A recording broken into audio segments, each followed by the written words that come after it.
Muy buenas noches, jóvenes. Para los que me conocen, soy el profesor Rosario. En la noche de hoy pues, vamos a estar discutiendo lo que es el módulo 1, los primeros módulos de este curso de contabilidad, perdón, de contribuciones de Puerto Rico. Son básicamente temas introductorios sobre lo que es las contribuciones y sobre lo que es el Código de Renta Interna de Puerto Rico. Así que lo vamos a estar viendo por encima. Yo les exhorto a que verifiquen los documentos que les puse en Canvas y los lean para que tengan una idea más amplia del tema. Primeramente, los objetivos específicos de este módulo son explicar la historia y objetivos del sistema contributivo de Puerto Rico. O sea, vamos a estar viendo de dónde surge y por qué tenemos que pagar contribuciones. Vamos a describir los derechos establecidos en la Carta de Derechos del Contribuyente, cuáles son los derechos míos como contribuyente ante el Departamento de Hacienda. Vamos a identificar qué individuos están obligados a rendir planillas, o sea que vamos a tener conciencia de quiénes rinden y quién no. Vamos a reconocer la responsabilidad del contribuyente por la erradicación y el pago de planillas.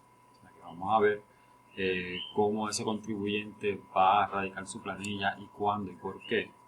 Y también vamos a describir la estructura básica del cómputo de ingreso neto sujeto a contribución. O sea, vamos a ver cómo se determina en forma general la cantidad que tú tienes que pagar en contribuciones a una planilla a cierto periodo. ¿Por qué tenemos que pagar contribuciones? ¿Cuál es el propósito de rendir anualmente la planilla de contribuciones sobre ingresos?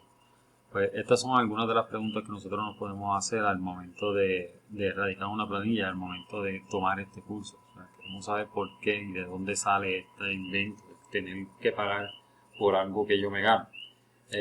Debido a nuestro estatus de territorio de los Estados Unidos de América, Puerto Rico es impactado directamente por las leyes constitucionales de Estados Unidos. Una enmienda a la Constitución de Estados Unidos, conocida como la enmienda número 16, le dio la facultad al Congreso Federal de imponer contribuciones sobre ingresos bajo el Revenue Act del 1913. O sea, lo que hizo esta enmienda fue poner en la Constitución de los Estados Unidos que toda persona que viva y que genere ingresos dentro de los territorios o dentro de los Estados Unidos de Norteamérica tiene que rendir contribuciones, tiene que pagar contribuciones sobre esos ingresos al gobierno en turno. Esta enmienda fue aprobada para todos los estados y cubre todos los territorios de los Estados Unidos. Nosotros, al ser territorio de los Estados Unidos, pues estamos cubiertos bajo esta enmienda. Las principales leyes que impulsaron el Código de Renta Interna actual fue la Ley 59 del 97, la cual surge como resultado del War Revenue Act del 17. Aquí el Congreso de Estados Unidos le brindó al gobierno de Puerto Rico la facultad de enmendar las leyes contributivas de Puerto Rico. O sea, a partir del 1917, el gobierno de Puerto Rico tiene la potestad de establecer un código de renta interna o un código de contribuciones similar al de los Estados Unidos. La Ley 2 del 1987, conocida como la Reforma Contributiva del 87. Esta es la ley que comprende la gran mayoría de las modificaciones de la Ley del 54. La ley 120 del 1994. Esta ley unificó las leyes de contribuciones de Puerto Rico. O sea, hasta esa fecha existían diferentes leyes que regían las contribuciones. Había una ley de arbitrio, había una ley de contribuciones, había una ley de caudales. Lo que hizo esta ley es unir todas esas leyes y crear lo que se conoce hoy en día como el Código de Rentas Internas de Puerto Rico. Ya no hay leyes separadas para contribuciones, sino son una ley general. La Ley 117 del 2016 enmendó el código y modificó las tasas contributivas. Esto generalmente pasa con los cambios de gobierno y cuando hacen algún impulso para el código de renta interna o alguna promesa a alguno de los gobernadores en turno, pues hacen este tipo de enmiendas. La Ley 1 del 2011, que estableció disposiciones para derogar el código del 1994, y este nuevo código establece la Carta de Derechos del Contribuyente. Esto es bien importante. La Ley 1 del 2011 le otorga derechos al contribuyente, me da la potestad de pelear esas contribuciones que me está cobrando el gobierno. Entonces, la última ley, que fue la enmienda de la ley de febrero del 2016, creó el Código de Rentas Internas para un nuevo Puerto Rico, el cual surge a base de la necesidad económica y de la crisis económica por la que estamos pasando actualmente, que son las deudas que tenemos con los bonistas, etcétera, etcétera.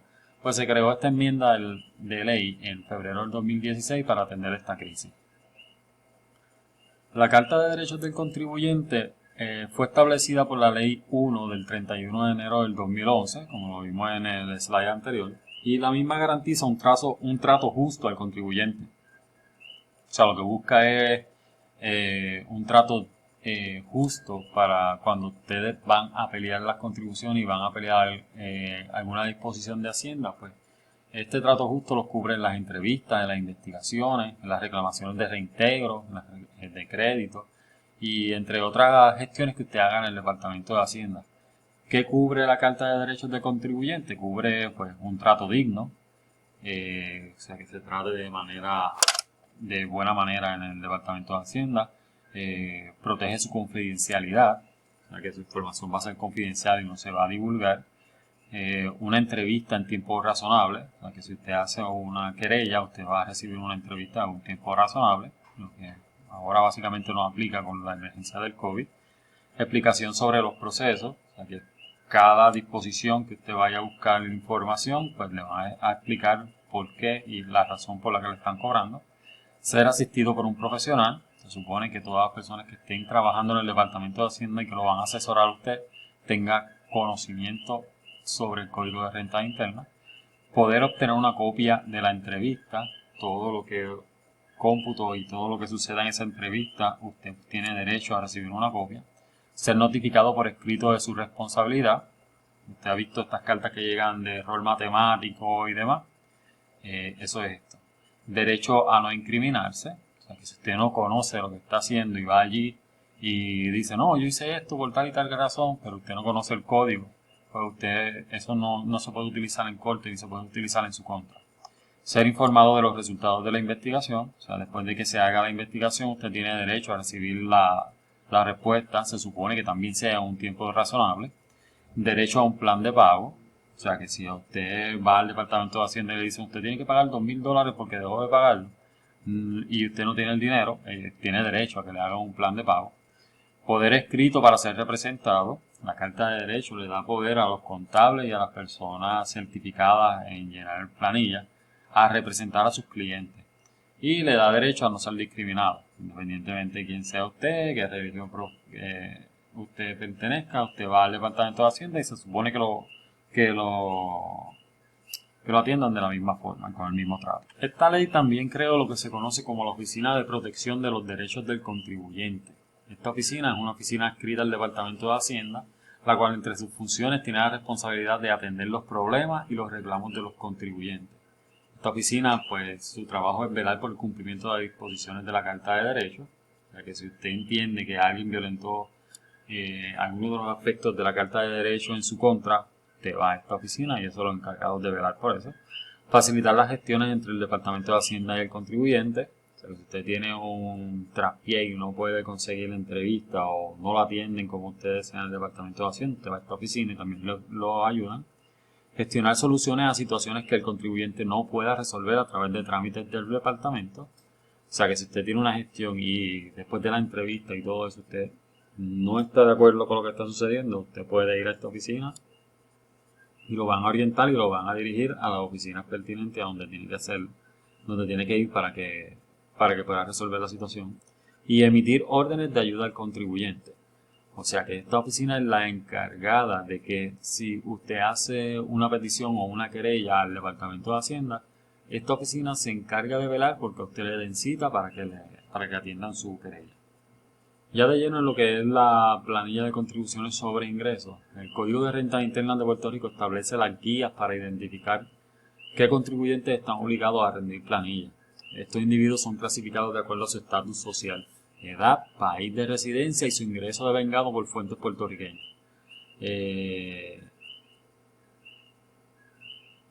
El Código de Renta Interna lo que dice es, ok, no todas las personas tienen que rendir planilla, pero estas personas que cumplen con estos requisitos sí tienen la obligación de rendir planilla y sí tienen la obligación de pagar impuestos sobre lo que devengan en Puerto Rico. ¿Quién tiene la responsabilidad contributiva según el Código de Renta Interna? Ok, todo individuo residente, individual o casado con ingreso bruto reducido por las exenciones que exceden $5,000. O sea, si usted tiene ingresos mayores de $5,000, usted tiene que rendir planilla. todo individuo casado que viva con su cónyuge y opte por rendir planilla separada con ingreso neto de exenciones de $2.500 o más. Todo individuo no residente de Puerto Rico casado o no con ingresos generados en Puerto Rico de $5.000 o más. Todo individuo extranjero no residente con ingresos devengados en Puerto Rico y todo individuo que durante el año contributivo tenga ingresos netos sujetos a contribución básica alterna de $150.000 o más. Estos son los parámetros que establece el Código de Renta Interna.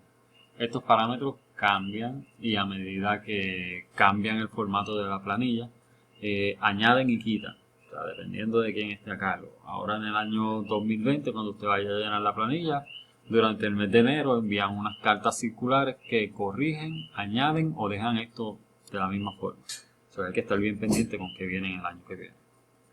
Pero teóricamente, estos son los estatutos y estas son las personas que rinden planilla, que tienen que rendir planilla en Puerto Rico. Determinación del estado personal. Los contribuyentes que son individuos estarán sujetos a tributación bajo las siguientes categorías. Contribuyente individual, un individuo no casado legalmente, casado bajo capitulaciones, o individuo que por un periodo de 12 meses no haya convivido con su pareja, se considera contribuyente individual. Un contribuyente casado es aquellas parejas que han celebrado matrimonio conforme a lo dispuesto por el Código Civil de Puerto Rico, ya sea por cualquiera de la iglesia o sea por el estatus civil. Casado que rinde por separado incluye a aquellos individuos con derecho a reclamar estado de casado pero que optan por rendir planillas por separado. Estas son las determinaciones de estado personal que existen ahora mismo. Antes, si ustedes se acuerdan, había otro que era el de jefe de familia, pero ya el de jefe de familia pues lo quitaron. Existen varios tipos de planilla para los individuos, pero lo que nos interesa a nosotros y las más que vemos en la carretera y que vemos en la calle son la forma única y la planilla de crédito para personas de 65 años y crédito compensatorio para pensionados de bajos recursos. La planilla de crédito para personas de 65 años o más es una planilla especial cuyo documento oficial es el 481. Esta planilla tiene el propósito de reclamar un crédito de hasta $400 para personas de 65 años o más de bajos recursos, lo que es la famosa planilla del Seguro Social. Cualifican para este crédito todo individuo con 65 años o más cuyos ingresos no superen $15.000. O sea que si usted tiene 65 años o más, o sus padres tienen 65 años o más y sus ingresos no superan los $15.000, usted puede llenar esta planilla y le devuelven $400. En el caso de los individuos, o $30.000 en caso de parejas casadas. O sea que si son parejas casadas y ambos reciben seguro social, ese seguro social no puede pasar de $30.000 al año. Si pasa de $30.000 al año, no cualifica.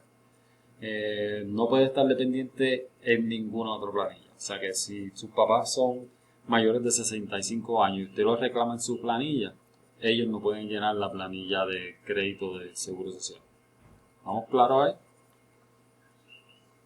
Entonces, aparte de la planilla de seguro social, que fue lo que vimos anteriormente, tenemos el formulario 482. Aquel era el 481 de la de seguro social, 482 es la forma única. El formulario 482 o forma única es la planilla de contribución sobre ingresos del individuo de Puerto Rico. Esta es la planilla que usted ve todo el tiempo y que todo el mundo corre el 15 de abril a rendirla. Esta planilla aplica a los siguientes individuos. Los individuos, como hablamos en el slide anterior, son individuos residentes, individual o casado con ingreso bruto mayor de $5.000. Individuo casado que viva con su cónyuge y que el ingreso sea de $2.500 o más. Todo individuo no residente de Puerto Rico casado o no con ingresos generados en Puerto Rico. La diferencia entre el tercero y el segundo. Son individuos que han generado ingresos en Puerto Rico, tienen que rendir esta planilla. Todo individuo extranjero no residente con ingresos devengados en Puerto Rico también tiene que llenarla. Y todo individuo que durante el año contributivo tenga ingresos netos sujetos a contribución básica alterna de $150.000 o más. Todas esas personas tienen que llenar el 482. Obviamente, y como es de su conocimiento, gracias a los avances tecnológicos del Departamento de Hacienda, ha adoptado una política de erradicación de planillas que es enteramente electrónico. Para el año 2018, del año 2018 en adelante, es requisito someter la planilla a través de uno de los programas certificados por el Departamento de Hacienda. O sea, a partir del año 2018, toda planilla que va a ser radicada en Hacienda tiene que entregarse de forma digital. En algunos casos puede radicarse en papel con el propósito de que el contribuyente debe completar el formulario 4832. En estos casos es que el contribuyente carece de alguna información o hay algún error o hay algún problema con robo de identidad y utilizan el 4832. Esa es la excepción, pero tiene que estar autorizado por el Departamento de Hacienda. La fecha de erradicación, si el individuo utiliza el año natural como base fiscal, tiene hasta el 15 de abril para rendir su planilla. Y las planillas con año económico fiscal diferente al natural deben ser radicadas en o antes del día 15 del cuarto mes después del cierre del año fiscal. ¿Está bien? Bien importante, recuerden que toda planilla ahora es electrónica. Nosotros lo que vamos a estar viendo en la clase va a ser el formulario para que vean cómo se hace el cómputo y de dónde sale.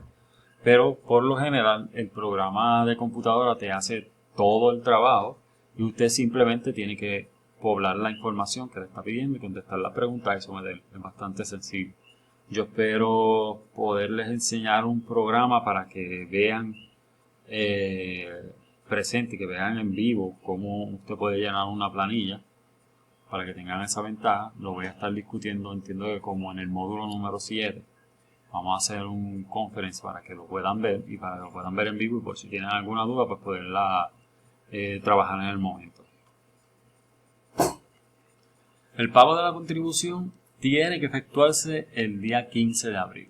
Si el contribuyente se acoge a un pago de plazo, debe pagar un 50% el 15 de abril y el restante lo va a pagar el 15 de octubre del año en que radicó la planilla. El contribuyente puede acogerse a una prórroga de pago de la contribución por un término que no exceda 6 meses desde la fecha prescrita para el pago. Es bien importante que usted sepa que usted puede coger una prórroga para la radicación de la planilla. O sea, usted puede tardarse en radicar el documento de planilla, pero el pago estimado o el pago total, usted lo tiene que hacer al 15 de abril. ¿Está bien? Si usted incumple en eso, usted va a incurrir en intereses y penalidades. Usted puede pagar el 50% y después pagar el otro 50% 6 meses después en el segundo plazo, pero para tardarse o para pasar del 15 de abril en entregar el documento, usted tiene que pedir permiso al Departamento de Hacienda. Pues quise separar esta sección que vamos a estar discutiendo ahora porque es una sección importante. Usted va a ver la base contributiva, usted va a ver de dónde sale cuánto yo tengo que pagar en contribuciones a X o Y tiempo. Así que es bien importante que de aquí en adelante pues usted vea y analice bien la información para que tenga una base sólida para que pueda seguir con el curso y sepa de dónde y hacia dónde y de dónde vamos a poner la información y de dónde tenemos que quitar la información. El propósito de esta sección es presentar el cómputo de ingreso neto sujeto a contribución sin discutir específicamente los términos. O sea que va a ser una presentación general de lo que es la fórmula de contribución. Se estará discutiendo los tipos de exenciones y las características necesarias para que el contribuyente cualifique para las mismas. O sea que nosotros vamos a estar viendo las características y vamos a estar viendo las exenciones para que usted pueda hacer el cómputo correcto y le pueda decir a su cliente cuánto tiene que pagar de planilla. Ok, esto que estamos viendo en pantalla ahora mismo es el cómputo de ingreso neto. Esta es la fórmula básica para que usted determine cuál es el balance de pago o el balance de reintegro de su cliente. ¿Está bien? Esta es la fórmula básica. Aquí no está tomando en consideración los detalles de cada uno de los renglones. Es una fórmula general. Los ejercicios que tiene de práctica de este módulo se basan en esta fórmula. O sea, usted va a utilizar esta fórmula para poderlo solucionar. Primero que nada, el cómputo de ingreso neto es el resumen de los ejercicios del ejercicio para determinar el balance de pago o reintegro de la planilla de individuo. El mismo contempla las exclusiones, que son lo que tenemos aquí arriba. O sea, tenemos nuestro ingreso menos las exclusiones, que esto nos está dando el ingreso bruto. Le restamos las exenciones y las deducciones del negocio y nos da un ingreso bruto ajustado. A ese ingreso bruto ajustado le vamos a deducir las deducciones de individuos y nos va a dar el ingreso neto. A ese ingreso neto le vamos a restar las exenciones personales y por dependiente. Y nos va a dar un ingreso neto sujeto a contribución. Una vez nosotros tenemos este punto, que es el ingreso neto sujeto a contribución, de aquí saltamos a la tabla contributiva. La tabla contributiva, los tipos contributivos, esto está en las instrucciones de la planilla. Si no, las puede buscar en la página del Departamento de Hacienda y usted va a ver ahí cuál es la tabla contributiva y en qué renglón usted cae. A base de eso, usted va a conseguir el tipo contributivo, total de contribución determinada, cuánto es lo que se supone que usted va a estar pagando por esta cantidad de ingresos netos sujetos a contribución. Esto lo va a determinar de la tabla. A eso le va a restar los créditos y pagos que usted haya hecho anteriormente a este año específico. Y al final usted va a tener el balance de pago o de reintegro. Tenemos el ingreso menos las exclusiones, me va a dar el ingreso bruto. Menos las exenciones y las deducciones de negocio, me van a dar el ingreso bruto ajustado. Menos las deducciones de individuo, que esto es fijo, nos va a dar el ingreso neto. A ese ingreso neto le voy a restar la exención personal y la exención por dependiente, y eso va a dar el ingreso neto a contribución. Lo voy a buscar en la tabla para los tipos contributivos y voy a tener el total de contribución determinada. Ese total de contribución determinada le voy a restar los créditos que tengo pendientes con el Departamento de Hacienda y los pagos que haya realizado de estimadas durante ese año, y me va a dar el balance de pago o de reintegro. Uno de los elementos que crea cierta confusión a veces con esto de la fórmula contributiva es la diferencia entre exención y exclusión. Las exenciones son deducciones del ingreso que disminuyen la carga contributiva por razones específicas. Las razones específicas para reducir los ingresos son exención personal, exención para veteranos y exención por dependiente. Estas exenciones son otorgadas por el Departamento de Hacienda y usted lo que hace es que está pendiente de lo que le dice el Departamento de Hacienda que se va a presentar como exención y eso lo resta de su ingreso para determinar cuánto es la contribución, el ingreso neto. Hay que estar bien pendiente de los cambios que dan. Muchas veces la exención personal la cambia, la disminuyen o la aumentan, dependiendo del año eleccional y quién ganó. La exención personal para veteranos casi siempre, yo nunca he visto que se haya cambiado, se queda en $1.500. La exención por dependiente juegan con ella, yo creo que de manera anual, todos los años le cambian algo. Así que para estas exenciones hay que estar pendiente. Otro elemento que tenemos que estar bien pendientes también al momento de llenar la planilla son los dependientes. Los dependientes existen muchas, ¿cómo les digo? Muchas cosas raras que hacen los contables y hacen las personas y pues al perro, el gato, ponen todo como dependiente, pero el dependiente tiene unas características específicas estipuladas por el Departamento de Hacienda, que si no cumple con esas características, pues lógicamente va a resultar en un flag y va a resultar en una investigación. Las características de un dependiente, pues un individuo que no haya cumplido 21 años de edad, sea madre o padre del contribuyente, tenga 65 años o más, sea incapaz de proveerse su propio sustento debido a estado físico o mental, o sea que esté incapacitado, y haya cursado al menos un semestre de estudio a nivel postsecundario, pero que no haya cumplido 26 años de edad. Estas son las características para que esa persona cualifique como dependiente. Individuo que no haya cumplido 21 años de edad. Si cumplió 21 años de edad, tiene que ser estudiante universitario y no puede ser mayor de 26 años y tiene que tener evidencia de que está estudiando. El individuo puede ser, sea madre o padre del contribuyente, tenga 65 años o más, esa madre o padre, para ser un dependiente, sea incapacitado, puede ser un individuo incapacitado, sea incapaz de proveerse de su propio sustento debido a estado físico o mental. Esas son las características que hay que estar bien pendientes en cuanto a dependiente. Si el dependiente devenga ingresos, estos ingresos no pueden ser mayores de la exención de $2.500 para poder ser reclamado como dependiente. Si el dependiente genera más de 2.500 al año, tiene que llenar su propia planilla, obviamente. Pero si no, lo puede reclamar como dependiente. Para el Departamento de Hacienda existe algo que se llama la prueba de dependencia. La prueba de dependencia lo que hace es que si usted cumple con alguno de los parámetros, puede cualificar como dependiente esa persona de usted. Los parámetros son sustento, o sea que el contribuyente provee más de la mitad del sustento de esa persona. Usted paga más de un 50% de los gastos existenciales de la persona que usted está reclamando. Un ingreso bruto menor de 2.500. Si el ingreso de ese dependiente es menor de 2.500, usted lo puede reclamar. Edad es otro elemento que se utiliza en la prueba de dependencia. Si es menor de 21 años, lo puede poner como dependiente. Si es un universitario menor de 26, lo puede poner como dependiente. Y si es una persona mayor de 65, lo puede poner como dependiente si sus ingresos no pasan de los $2.500. En caso de discapacidad, no importa la edad. Usted puede coger a cualquier persona si es discapacitada. En resumen general, el Revenue Act del 1913 estableció la base para los impuestos de ingresos de Puerto Rico. El Código de Rentas Internas de Puerto Rico es un copy-paste del Código de Rentas Internas de Estados Unidos. Y de igual forma, cada vez que allá le hacen un ajuste, acá le hacen un ajuste. Eso que es algo bien parecido.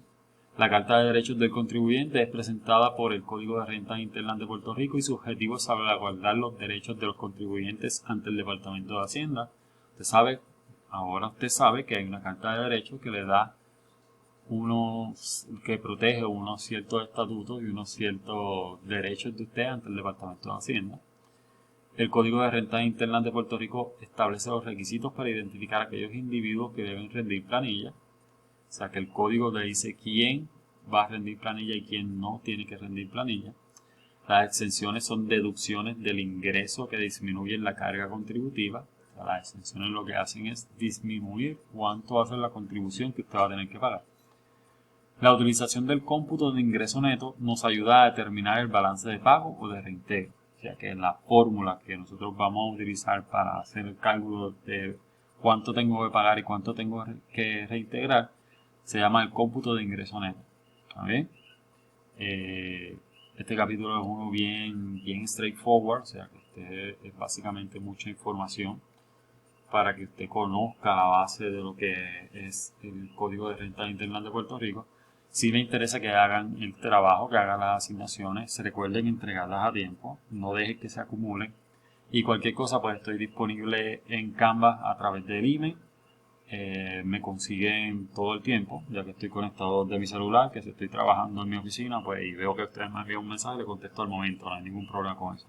Cualquier pregunta o duda con las asignaciones, de igual forma con los exámenes o cualquier trabajo que yo les doy, estoy disponible. Mis horas de oficina, actualmente me estoy conectando martes, miércoles y jueves desde las 7 de la noche hasta las 9 de la noche y estoy a través del chat. O sea que ahí me pueden conseguir. Si no estoy haciendo una conferencia, lógicamente, si estoy haciendo una conferencia, pues ustedes me van a ver en vivo y pueden hacerme las preguntas que ustedes quieran, pueden entrar a la conferencia y hacerme todas las preguntas que quieran. Eso sería todo por el módulo 1. Muy buenas noches.